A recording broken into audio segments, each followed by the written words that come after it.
Hello everyone, welcome to CR international online study classes. आज हम नया चैप्टर स्टार्ट करेंगे। बायो का जो है third chapter, conservation of plants and animals. Conservation का मतलब होता है संरक्षण,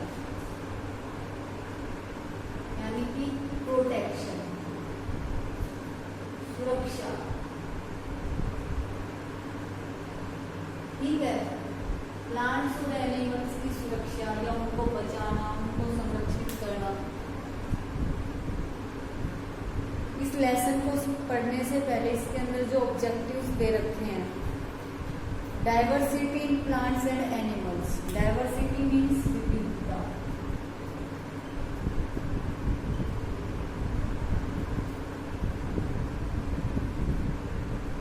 विभिन्नता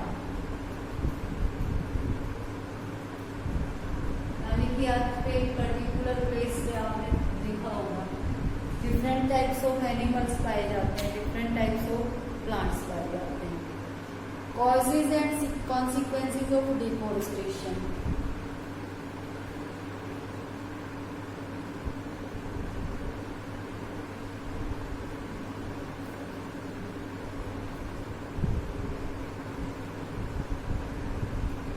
डिफॉरेस्टेशन का मतलब होता है बड़े पैमाने पर पेड़ों की कटाई करना या clearing forest for using land other purpose. Forest को क्लियर करके लैंड को दूसरे पर्पस के लिए यूज करना भी क्या कहलाता है? डिफॉरेस्टेशन। यानी बड़े एरिया के अंदर जंगलों को क्लियर कर देना, साफ कर देना, क्या कहलाता है? डिफॉरेस्टेशन कहलाता है। तो इसके कॉजेस, कारण, डिफॉरेस्टेशन क्यों हो रहा है और कॉन्सिक्वेंसेस, उसके रिजल्ट्स या परिणाम, उसके रिजल्ट क्या आएंगे, उसके परिणाम क्या आएंगे डिफॉरेस्टेशन के, क्या हमें वो कैसे आगे जाके अफेक्ट करेगा। The necessity of conservation of forest and wild life. Forest और वाइल्ड लाइफ को बचाने की आवश्यकता। नेसेसिटी नेसेसरी से बना है कि आवश्यकता क्यों है इन चीजों को बचाने की। The method of conservation of forest. Forest को कंजर्व करने के, प्रोटेक्ट करने के मेथड्स कौन कौन से हैं। About endangered extinct species and red data book. Endangered species जिनकी संख्या कम है, जो जल्दी ही अगर हमने कुछ नहीं किया, उनको नहीं बचाया, तो वो क्या हो सकती हैं? खत्म हो सकती हैं। एक्सटिंक्ट स्पीसीज जो अर्थ पर से बिल्कुल ही गायब हो गई है, लाइक डायनासोर, डोडो। ठीक है। रेड डाटा बुक, लाल आंकड़ों की बुक, डिस्कवरी वाले चैनल पे आपने देखा भी होगा, आती है एक रेड डाटा बुक के नाम से प्रोग्राम आता है। उसमें उन एनिमल्स और प्लांट्स के बारे में दिया हुआ है और उनकी पॉपुलेशन के बारे में कि किसकी कितनी पॉपुलेशन बची है और हमें क्या करना चाहिए। Migration and its causes. Migration होता है एक जगह से दूसरी जगह पे चले जाना, प्रवास। ठीक है। और उसके कारण, जैसे पक्षी मोस्टली माइग्रेट करते हैं, बर्ड्स इसलिए माइग्रेट करते हैं और उसके कारण क्या होंगे, ये सब इस चैप्टर में हम डिटेल में पढ़ेंगे। देखो क्या कहते हैं कि एनवायरनमेंट को प्रोटेक्ट करना हमारे लिए बहुत जरूरी है, इम्पोर्टेंट है। जैसे जैसे सालों दर साल ह्यूमन पॉपुलेशन बढ़ी, उसने ज्यादा से ज्यादा लैंड को क्या कर लिया? ऑक्युपाइड कर लिया, घेर लिया। बिल्ड सिटीज, शहर बनाने के लिए, कल्टीवेट क्रॉप्स उगाने के लिए। ठीक है। और भी बहुत सारी चीजें हैं, डैम्स बनाने के लिए, रोड्स बनाने के लिए। तो ज्यादा से ज्यादा ह्यूमन ने क्या किया? अर्थ का जो लैंड सरफेस था उसको ऑक्युपाइड कर लिया, उसको कवर कर लिया। कंजर्वेशन वो एक्टिविटी है जो इंडिविजुअल और कमर्शियल बेनिफिट के लिए यूज की जाती है, प्रोटेक्शन है। लेकिन बहुत ज्यादा नेचुरल रिसोर्सेज का जो एनवायरमेंटल रिसोर्सेज थे, उनका क्या होने लगा? डैमेज होने लगा, उनको क्षति पहुंचने लगी। तो हमें किसकी जरूरत पड़ी? कंजर्वेशन की जरूरत पड़ी। कंजर्वेशन का मीनिंग होता है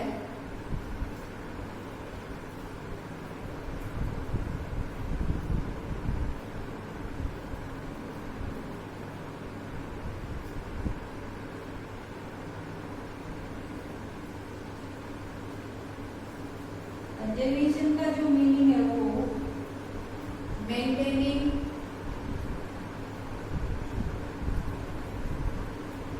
ऑफ नेचर, नेचर को मेंटेन करना ही क्या कहलाएगा, कंजर्वेशन कहलाएगा। क्योंकि मनुष्य का जब से दखल शुरू हुआ है, इंटरवेंशन शुरू हुआ है, तब से नेचुरल रिसोर्सेज को क्या हो गया है, नुकसान होने लग गया है। बायोडाइवर्सिटी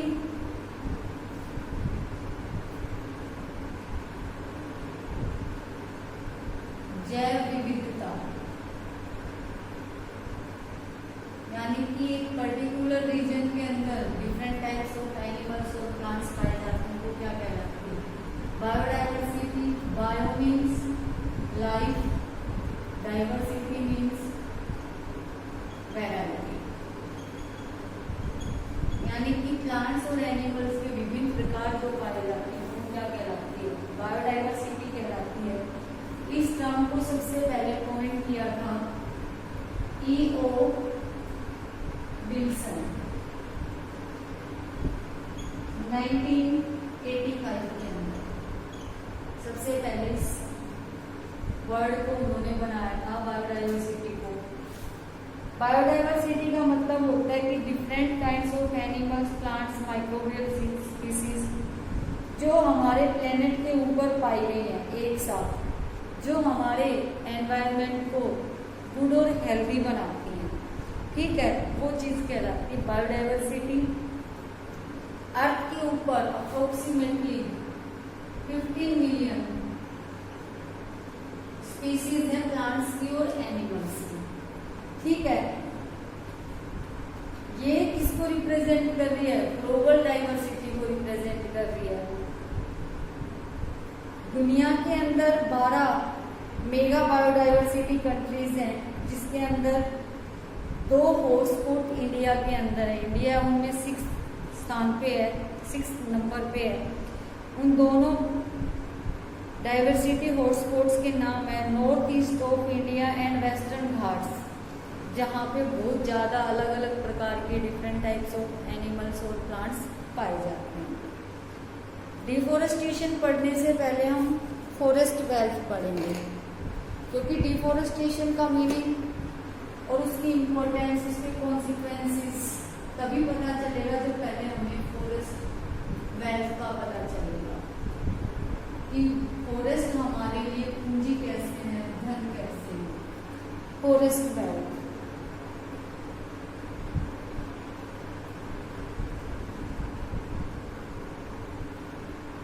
वेल्थ मीन पूंजी, धन, ठीक है। इंडिया का जो टोटल एरिया है उसके ऊपर लगभग 67.71 मिलियन हेक्टेयर थे।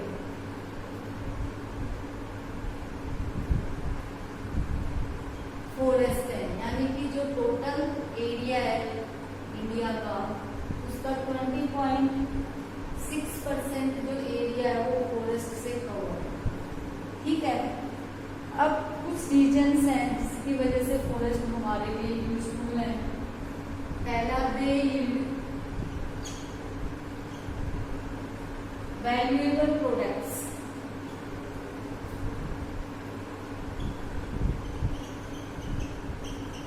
Like timber, wood, fuel wood, ईंधन वाली लकड़ी, इमारती लकड़ी, वुड पर जिससे पेपर बनता है, रेयन बनता है, लेटेक्स जिससे रबर बनाया जाता है, गम, लैप और भी बहुत सारी चीजें। ये सब वैल्यूएबल प्रोडक्ट्स हमें कौन देते हैं, पेड़ देते हैं। और फॉरेस्ट वो एरिया है जहाँ पे बहुत सारे पेड़ एक साथ पाए जाते हैं। Dense trees area is called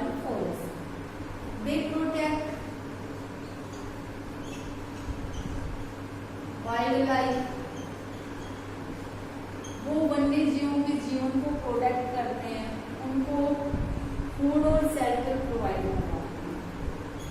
third, they help in maintaining the balance between CO2 and O2, यानी कि फॉरेस्ट है वो कार्बन डाइऑक्साइड और ऑक्सीजन के बैलेंस को मेंटेन करने में हेल्प करते हैं। आपको पता है कि पौधे जो होते हैं, पेड़ जो होते हैं, वो फोटोसिंथेसिस के लिए कार्बन डाइऑक्साइड को एब्जॉर्ब करते हैं और फोटोसिंथेसिस के बाद ऑक्सीजन को रिलीज कर देते हैं, खुद भी रेस्पायर करते हैं और सभी जो लिविंग बर्ड एनिमल्स हैं उनको भी ऑक्सीजन प्रोवाइड करवाते हैं। अगला जो पॉइंट है, दे रेगुलेट अर्थ टेम्परेचर। अर्थ के टेम्परेचर को भी रेगुलेट करते हैं, ना तो वो उसको बहुत ज्यादा माइनस में जाने देते निचे और ना ही उसको बहुत ऊपर जाने देते। जैसे अब गर्मी बढ़ रही है लेकिन मैक्सिमम टेम्परेचर कितना जाएगा, 45, 46, 50, इससे ज्यादा ऊपर नहीं जाने देते। वो सब किसकी वजह से? फॉरेस्ट की वजह से। दे मेंटेन वाटर साइकिल, वो वाटर साइकिल को मेंटेन करते हैं। उनकी जो लीव्स होती हैं वो ट्रांसपायरेशन में वाटर का लॉस करती हैं, जो रेन में हेल्प करते हैं। नेक्स्ट, या कूलिंग इफेक्ट प्रोड्यूस करते हैं, आसपास के एरिया को ठंडा कर देते हैं। उसके बाद अगला जो पॉइंट है फॉरेस्ट वेल्थ का, 6, दे maintain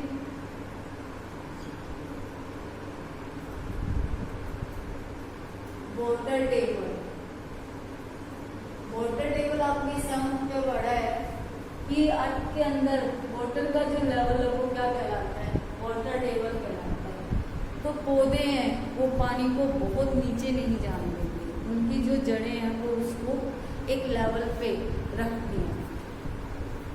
next, they prevent forest means they forest prevent soil erosion, मिट्टी के कटाव को भी रोकते हैं। तो ये सब क्या है? फॉरेस्ट के फायदे हैं, जिसकी वजह से हम फॉरेस्ट को क्या कहते हैं? वेल्थ कहते हैं। अब बढ़ते हैं डिफोरेस्टेशन। डिफोरेस्टेशन बड़े पैमाने पर पौधों को काटना या फॉरेस्ट को क्लियर करने का जो प्रोसेस है वो कहलाता है deforestation.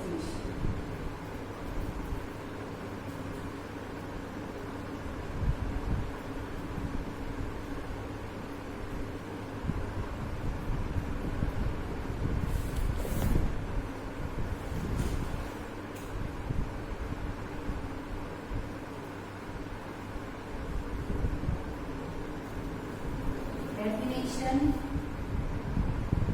massive cutting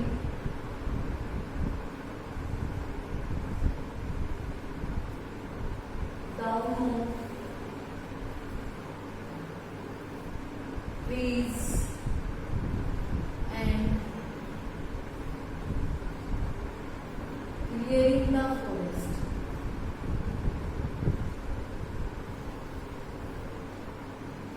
To use land for other purpose.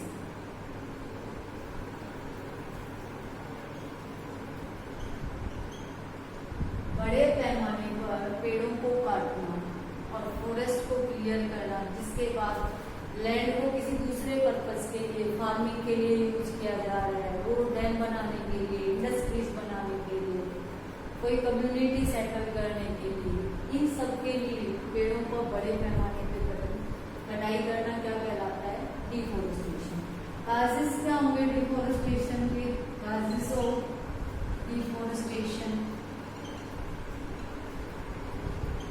क्यों काट रहे हैं, क्या कारण है कि हम जंगलों को काट रहे हैं? सबसे पहले to get would,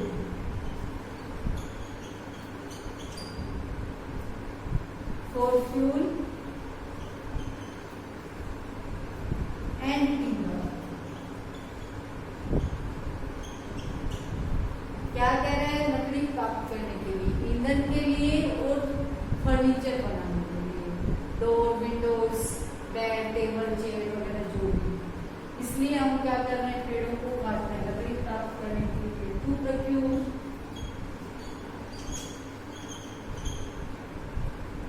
land for